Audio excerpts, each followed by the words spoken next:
Hey, good day, everyone. Welcome to another episode of Reading with Ayo. My name is Ayo Lawrence, and I just want to welcome you today to another episode and say hello to everyone. Hey, I hope you guys have been being safe and you're washing your hands, watching your distance, and also, you're taking care of yourself during this time. But today I have a special guest.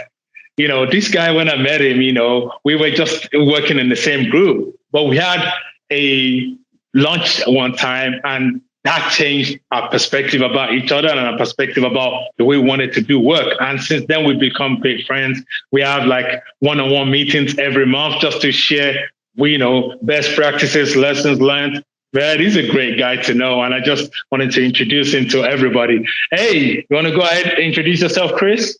Yeah, Io, thanks for having me on. Hey, everybody, name's Chris Collier. And as Io mentioned, we have worked together, but we have grown from a work relationship into more of a friendship. And Io invited me on here to discuss one of the most impactful books that I think both of him and I have read year to date. Hey, Chris, you introduced me to this book called Can't Hurt Me.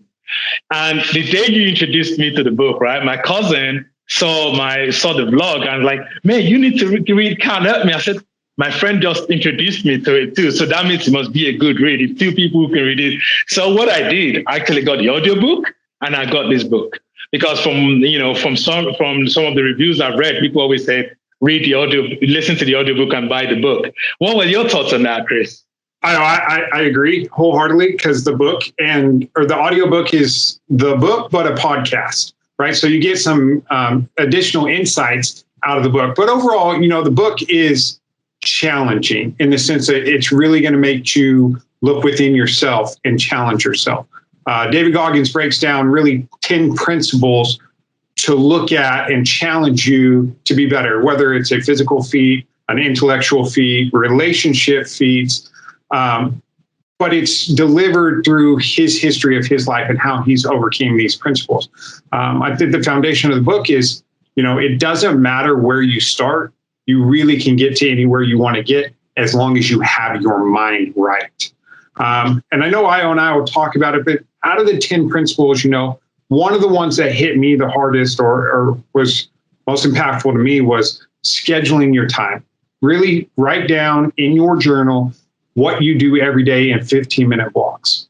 And then look at that at the end of the week and see where you can optimize. So if you're spending 30 minutes making a sandwich or making lunch, can you do that in 15 minutes? Or on an hour drive or an hour commute, can you do additional studying, right? So it really makes you prioritize your time throughout the day to get the most out of it. And I think the biggest thing for me in my personal life and my work life, was the after action reports, right? That's a very militaristic term. They always have to fill out these reports, what went right, what went wrong after some of their missions. But if you apply that to your life and in what you do and you see where you went right or where you went wrong, it can really optimize your performance and give you something to reflect back on, a couple years later. Oh, maybe I was in this situation. This is what I did, or this is what went wrong, and allows you to change that. No, I agree with you about those things, right? Those two things. There was, this book really challenged me because one time I felt like, does this guy want to kill himself or does he want to destroy himself? Because it's like some of the things he did, doing a 100-mile, 24-hour run without even training. And I went back and I looked at his life and I said, all the pains he went through as a child, his father maltreating him, being subjected to racism in Indianapolis, being overweight and going through boards, and Hell Week with 3 times on a broken leg. How did all these things bring him to where he was? And I was like, man, you've got to take the pain and the struggle of what you've gone through and bring it to your present, because that's where you're going to go to the next level. So when people say I've gone through this and use it as an excuse, I was like, no, you should use it as a tool. What are your thoughts? That's a great thought. And it ties into one of his principles in the idea of the cookie jar, right? You take that struggle and maybe you had a little win and you put that in the cookie jar. And then when you're going through your next struggle, you pull that cookie out and remind yourself, this is how I felt when I completed this task, or this is how I felt when I completed this workout. So you can now rely on your own successes to go back. In tying that in, it really shows majority of life is mental. If you have your mind right, you can do anything you need to do, but we don't have our mind right. Yeah, and he talked about it, that we're only using 40% of our abilities of the things that we have inside of us. If we push ourselves more, we can do 60, 70, 80, 100%. Because this guy, every time something stops him, when they said he couldn't run anymore, so he started looking for the pull-up, record. Because it seems like nothing can stop him. He has that mindset, I can do all things.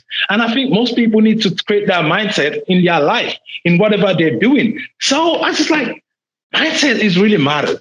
If you want to win, you have to have a winning mindset. If you want to be the best husband, you have to have the mindset of what a good husband is. If you want to be the best father, you have to have the mindset of being what a good father is. And I just love that about him.